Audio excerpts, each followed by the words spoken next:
Yo, what's up guys, Shujinkydink here with another video to entertain or assist you in becoming the better Mortal Kombat player. And this video is all about throws. How to detect them, how to see them coming, how to use them more effectively, and pretty much everything like that. Usually videos like this I save for the official Bonehawk Brotherhood on Patreon. They get an extra 2 videos a week, which are mostly like this, the tips and tricks one. I don't usually post them to my channel as much anymore, but I thought I would. So if you want to check that out. I usually put a thing up here when I point my finger like this. It's like magic or some shit. Like a YouTube wizard. Oh, I should have said sorcerer. That would have been way better. Okay, so we're going to get into it here. So basically there's 2 types of throws. There's a forward throw and a back throw. I have to take them off tech throw. Not random. So the back throw, pretty basic stuff. Reverses position, and then the front throw. So you're going to press 2 different buttons depending on which throw you want to break. So if you want to break the forward throw, you want to tap triangle, and if you want to break the back throw, you press square. So or 1 or 2. Square is 1, triangle is 2. If you want to play the number game. So you see, text the front throw, text the back throw. It leaves a slight advantage, I believe, to the person that texts it. I haven't had a chance to check out the frame data on this, but it puts you kind of spaces you guys away from each other, so you can't really do a whole lot. So that's pretty basic stuff, how you actually physically tech it. Now I kind of want to go into how to read a throw, because there is a pretty large window, and they actually changed the window on this when they had the MKXL patch back in February. So now there's a larger window that you can actually tech. So it's easier to do that if you can kind of see it coming. Some of the situations that you'll find yourself in where your opponent is more likely to throw is if you don't have like a whole lot of health left, and they're trying to get the last little bit of health from you. I'm going to try to bring Sub-Zero down some life here.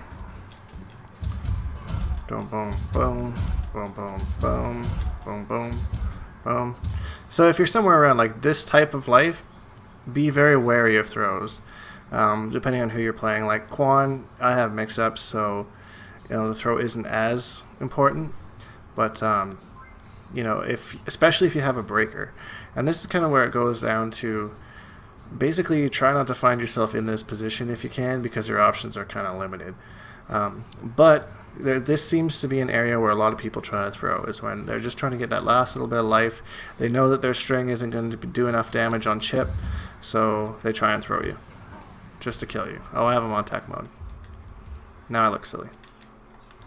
They throw you just to kill you. So that's one spot that you can see throws in quite often.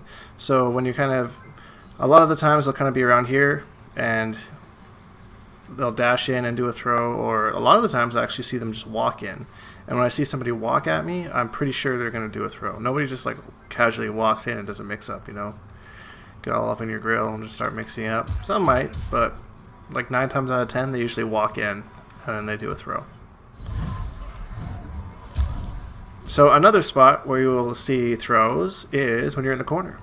So say you're attacking somebody, you're the aggressor, and I'm stuck in the corner here.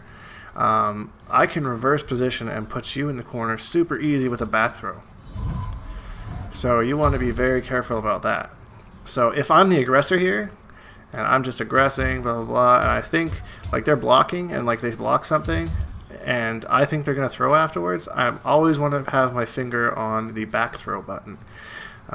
Because if they throw me forward, they're still in the corner, which is still an advantageous position for me. And if they throw me backwards, then I'm ready to tech it. So it makes it a little bit easier that way to kind of do it. So that's my theory on it. Sometimes I do eat the odd forward throw, but if I'm in the corner and I'm the aggressor like I am right now, usually I have the life lead, or I have a pretty good opportunity to get more damage and stuff like that. So usually you can tell if they're stuck in the corner, they're probably going to go for a back throw. Another way that you can kind of see when an opponent is going to tech is by watching their meter. If they have a breaker, you can kind of tell a smart player will probably try and throw, especially if you're, like I mentioned earlier, with very low life. They're going to try and throw you because they know that you can break that combo. So instead of doing a combo, they'll just do a throw to try and get a little bit more damage, create some space, and then maybe try and zone to get the rest of your life bar out before you can break. So be very wary of that. If you have your breaker and you think that somebody's going to try and attack you or something like that, you just have a little bit of health left, just be mindful of that. And on the offensive side of it, I know that it's in some areas a smart idea to throw when your opponent has a breaker because you want to get a little bit of damage, but a lot of the time, especially depending on the character, it's almost better to make them break. So like do a combo and try and do it meterlessly, because if you use a bar of meter for a combo that they're just going to break, it's kind of wasting a bar of meter. So don't be afraid just to throw out a combo or something silly like this. You know, this is not optimal damage at all, but it's meterless, and then they break it, then they lose 2 bars of meter and you don't lose any. And then you have the meter advantage, possibly the life advantage, and then you kind of mix something in with your throws as well. So that's just a little side tip for you. Not really related to throws, but you know, don't be scared to make them break. Watch the breaker thing. A lot of people actually do this to finish off rounds during combos. So if they're doing a combo, they're watching your meter and they see that, oh, he just built a breaker, I'm going to end it with a throw so he can't break the combo. So that might be another way. Whoop. There he goes. So like say like that very last hit built him that breaker. He just ends it in the throw to keep it unbreakable. Also a good plan on the offense. Most of these things that I'm talking about on how to read throws, you can also incorporate into your plan as well. And by incorporating them into your offense, you will kind of start to see them more on a defensive aspect, and you'll kind of see how they work a little bit more from your opponent doing it, because you're doing it and you get used to doing it, and you're kind of being aware of your meter more and kind of being aware of the situations more and stuff like that. And the last thing I kind of wanted to touch on here was mix-ups. And this is more on the offensive side of throws, and this is another reason why throws are so good. So your opponent basically has to guess whether you're going to throw forward or whether you're going to throw backward. So that in itself is a 50-50. And that's why you kind of have to be wary of screen presence